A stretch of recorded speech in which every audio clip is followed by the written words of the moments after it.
to put in order to put some in order to put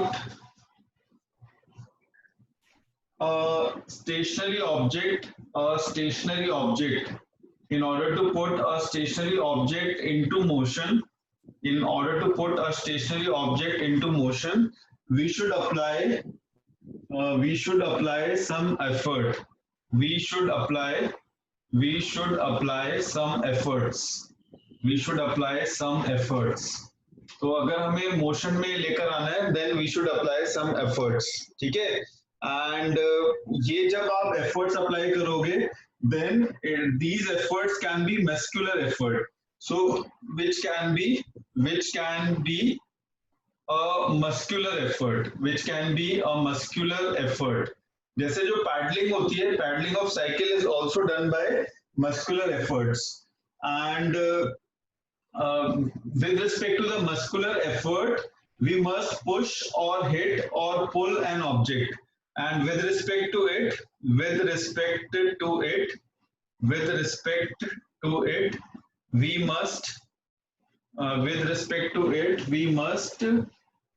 push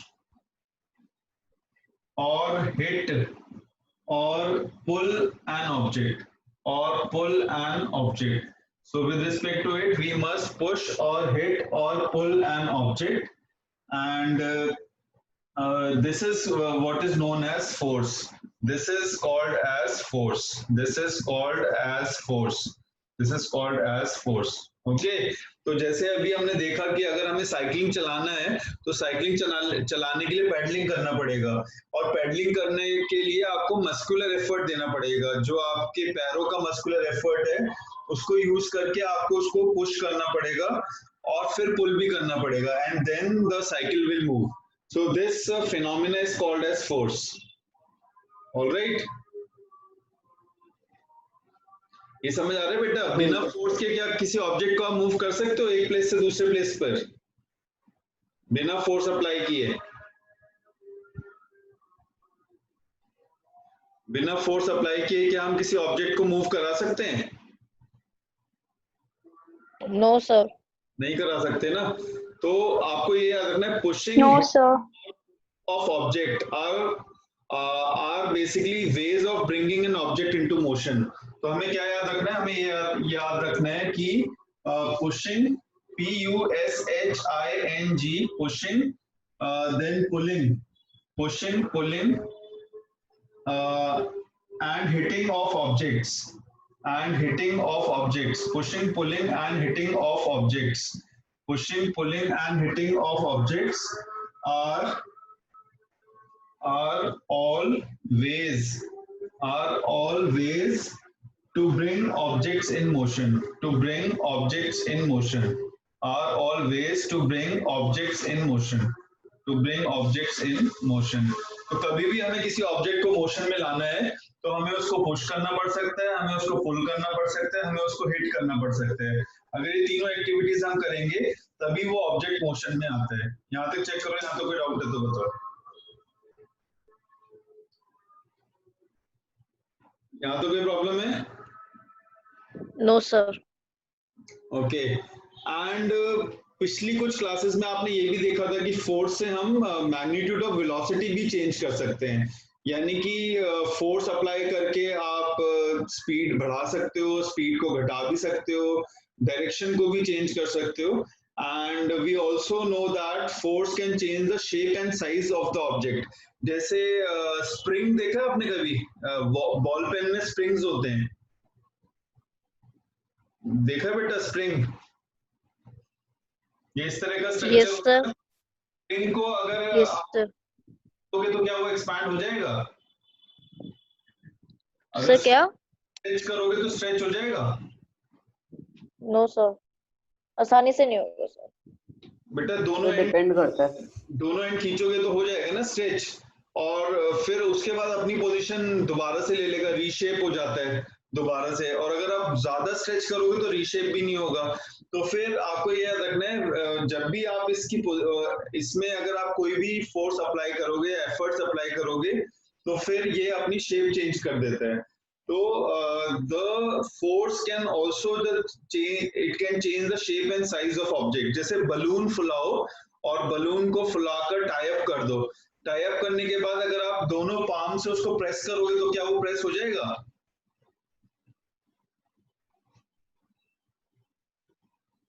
बेटा balloon, Yes, sir. inflate a balloon and then you have to tie it up, उसको फिर ऐसे press करना है, तो जब आप प्रेस करोगे तो प्रेस हो जाएगा ना वो। Yes, sir. एंड सो जो आपका फोर्स होता है, फोर्स से आप क्या कर सकते हो, फोर्स अप्लाई करके आप वेलोसिटी चेंज कर सकते हो, यानी कि स्पीड बढ़ा सकते हो, स्पीड को कम कर सकते हो, आप डायरेक्शन ऑफ मोशन को चेंज कर सकते हो, और शेप और साइज ऑफ ऑब्जेक्ट को भी चेंज कर सकते हैं। तो आपको ये याद रखना है, the consequences of applying force to an object, the consequences of applying force to an object, the consequences of applying force to an object may result in the consequences of applying force to an object may result in, number one, it may result in change in the magnitude of velocity of an object, change in the magnitude of velocity, change in the magnitude of velocity, change in the magnitude of velocity of an object, number one. Number two is change in the direction of motion, change in the direction of motion, change in the direction of motion, ये second है. And number three is change in the shape and size of object, change in the shape and size of an object, change in the shape and size of an object. तो ये तीन चीजें हम लोग कर सकते हैं। यहाँ तक चेक करो, यहाँ तो फिर आउट है तो बताओ। ठीक है, अगर आप फोर्स अप्लाई करोगे तो ये तीन चीजें आप कर सकते हो, या तो आप मैग्नीट्यूड ऑफ वेलोसिटी चेंज कर सकते हो, या फिर आप डायरेक्शन को चेंज कर सकते हो, या फिर आप शेप या साइज को चेंज कर सकते हो। ठीक है?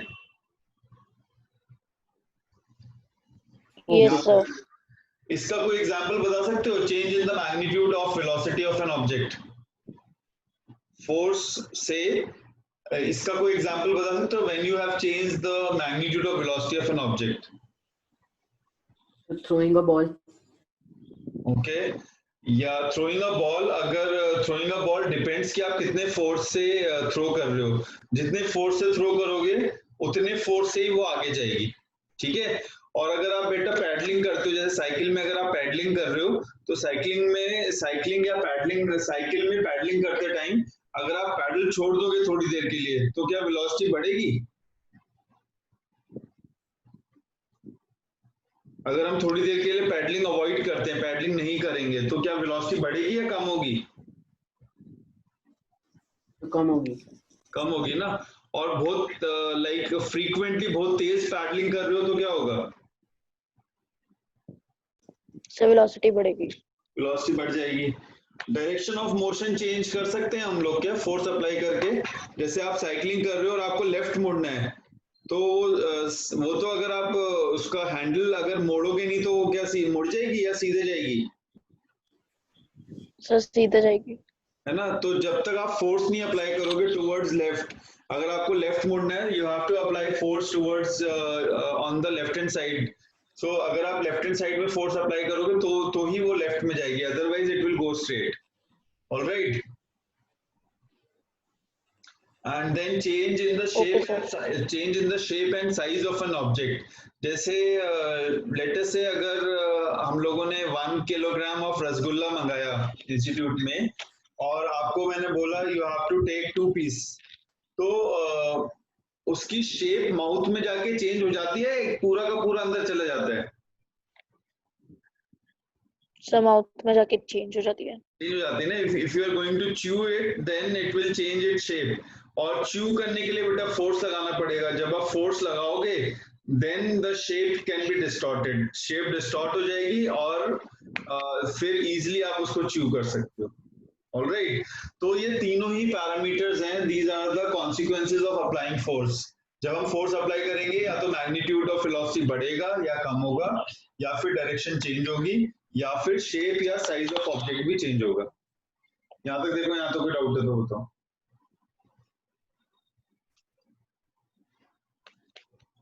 Any doubt? No sir. Okay.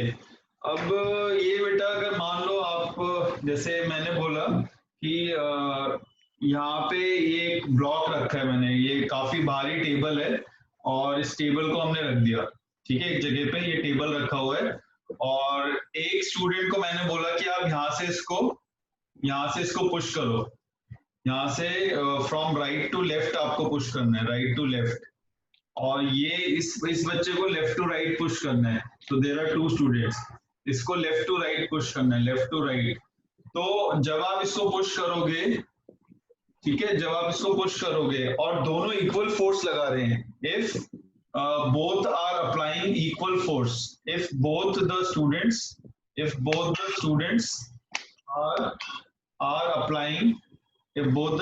are applying equal force, अगर दोनों बच्चे इक्वल फोर्स लगा रहे हैं, then where will the table move? No sir. Okay, it won't move. Yes sir. Som आप बताओ, will it move or it won't? Pranav बेटा move करेगी या नहीं? It will be stationary. Stationary, it will remain stationary. अगर आप equal force लगाते हो, it will remain stationary. ठीक है. So in case if students are applying equal forces from the opposite directions,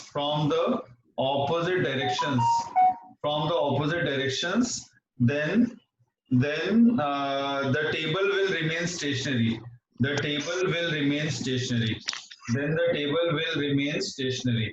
ठीक है. तो टेबल स्टेशनरी रहेगी. यहाँ तक चेक करो. यहाँ तो कोई डाउट है तो बताओ. यहाँ तो कोई डाउट है? No sir. And these types of force is called as balanced force. ये जो force होगा ये क्या है? ये balanced force है.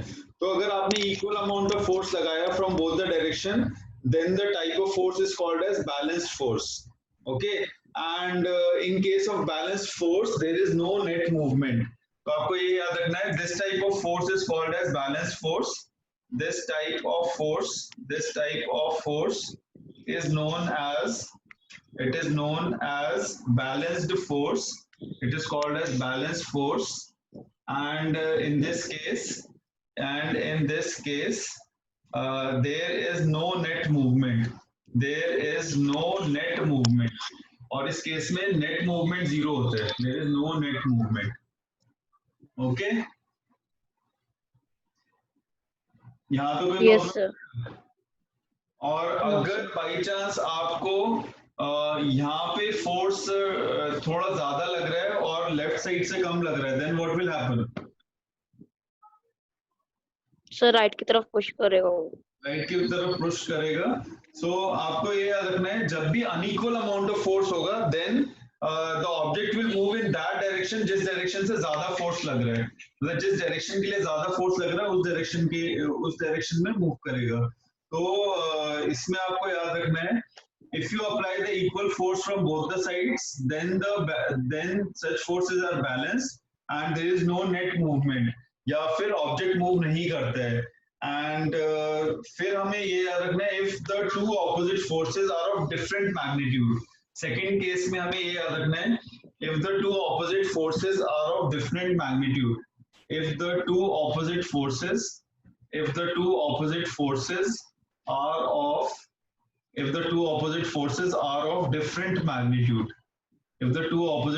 are of different magnitude, Okay, if the two opposite forces are of different magnitude, then if the two opposite forces are of different magnitude, then the block जो भी आपने यहाँ पे टेबल रखा था, then that table, then the table will move, the table will move in the direction where more force is applied, where more force is applied, where more force is applied. It will move in the direction where more force is applied.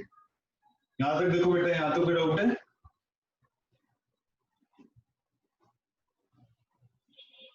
यहाँ तो कोई doubt है? तो balance force की क्या होगी definition? पहले वाला तो बैलेंस फोर्स था ना बेटा, इसमें क्या है, ऑपोजिट डायरेक्शन में अनइक्वल फोर्स लग रहा है, and here the force applied, hence the force applied in this case is unbalanced. It is unbalanced. पहले वाले केस में बैलेंस था, इस वाले केस में अनबैलेंस्ड है. जब बैलेंस फोर्स होता है तो नेट मूवमेंट जीरो होता है, और जब अनबैलेंस फोर्स होता है तो नेट मूवमेंट उस डायरेक्शन में होगा जिस डायरेक्शन में ज्यादा फोर्स लग रहा है. ऑलराइट, सो हम आ रहे समझ? Yes sir. ओके, प्रणव आपको आ रहा है? Pranav? Yes, sir. Okay, now इसमें फिर बेटा जैसे अगर हम बात करें, अगर कोई छोटा बच्चा है और कोई हैवी ऑब्जेक्ट को मूव करना चाहता है सरफेस पे, लाइक ये हैवी ऑब्जेक्ट रखा है and this heavy object weighs, let us say 10 kilograms, it weighs 10 kilograms, और ये surface है, surface ground surface है, ये ground है, ठीक है, this is ground, so this is a 10 kg object and a small child wants to push it, इसने इसको push किया, तो will it move or it won't move?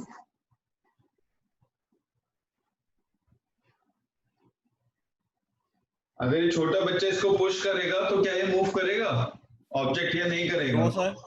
Okay, it won't move. Why it won't move? The box does not move. The box does not move if a child tries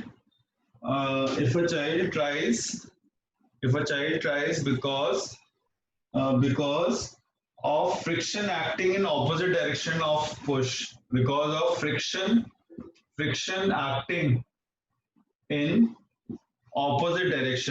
in opposite direction of push, because of friction acting in opposite direction of push.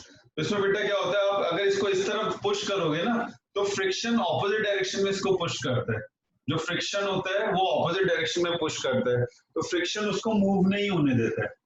Okay, so basically this friction arises between the two surfaces in contact. Now this friction arises between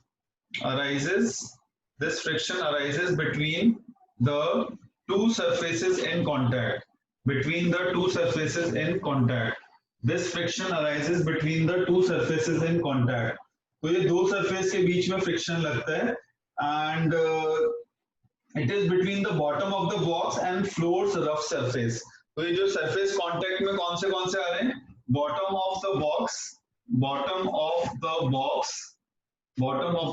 and floors rough surface.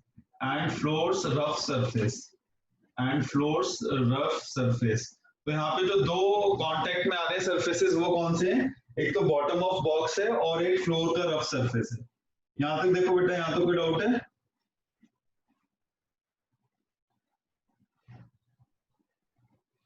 यहाँ तो कोई doubt है?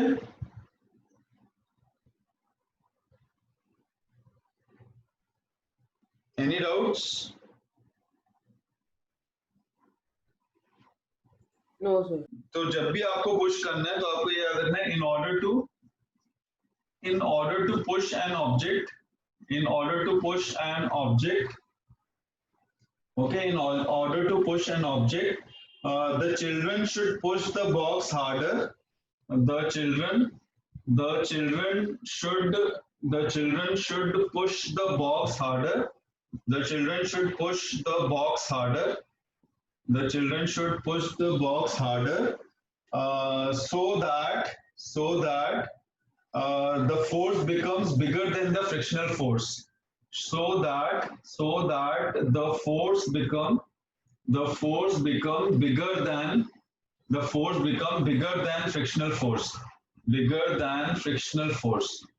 The force become bigger than frictional force. अगर force बिगर होगा frictional force से तभी object move कर पाएगा, अदरवाइज मूव नहीं कर पाएगा. तो पहले यहां तक चेक करो बेटा, यहां तो कोई डाउट है तो बताओ.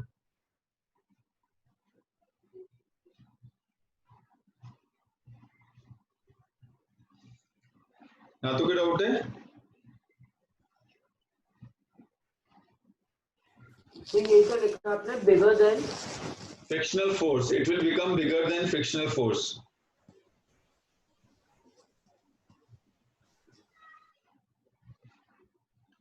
कोई भी चीज अगर आप मूव कराते हो तो फ्रिक्शन उस पर एक्ट करता है, और फ्रिक्शनल सरफेस पे मूवमेंट के लिए बेटा आपको फोर्स लगाना पड़ेगा. जैसे आप पैडलिंग भी करोगे, अगर मान लो बाइसिकलिंग कर रहे हो, साइकिल चलाने की कोशिश कर रहे हो और आप इसको पैडल कर रहे हो, पैडल करने पे अगर आपका फोर्स और सरफेस जो फोर्स प्रोवाइड करेगा, this is muscular force. This is muscular force.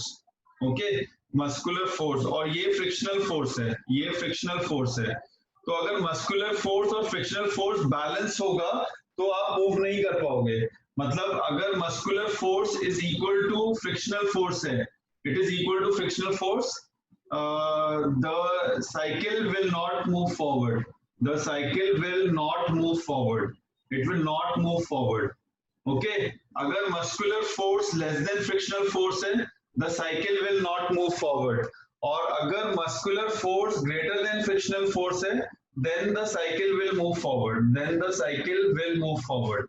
Then the cycle will move forward. यहां तक देखो, यहां तक कोई डाउट है तो बताओ.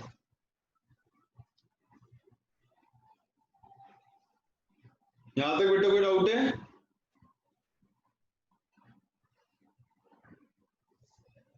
ये पार्ट समझ आ गया आप लोगों को?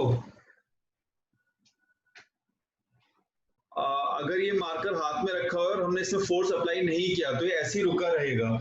और सिमिलरली अगर मान लो हमारे पास ये मार्कर मूव कर रहा है, ऐसे मूव कर रहा है, तो जब ये मूव करता जा रहा है, तो क्या इसको रोकने के लिए फोर्स लगाना पड़ेगा या नहीं लगाना पड़ेगा?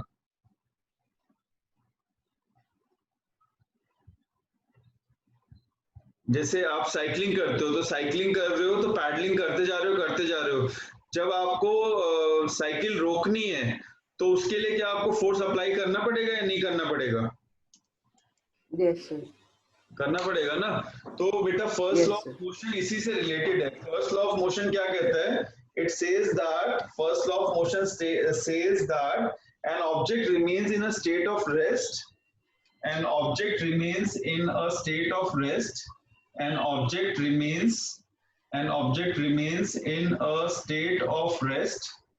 In a state of rest. An object remains in a state of rest or of uniform motion, or of uniform motion, or of uniform motion. An object remains in a state of rest or of uniform motion and in a straight line unless in a straight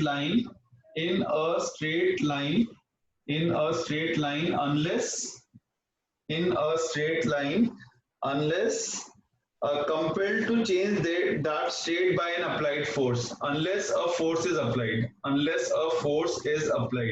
तो ये first law of motion होता है. First law of motion क्या कहता है कि अगर object rest में है तो वो रेस्ट में ही रहेगा जब तक आप फोर्स अप्लाई नहीं करोगे, या फिर अगर कोई ऑब्जेक्ट मोशन में है तो वो मोशन में ही रहेगा जब तक आप फोर्स अप्लाई नहीं करोगे. So anything which is in movement will remain in the motion until the force is applied, and anything which is in rest will remain in rest until the force is applied. This is called as first law of motion. Okay? यहां तक देखो बेटा, यहां तो कोई doubt है?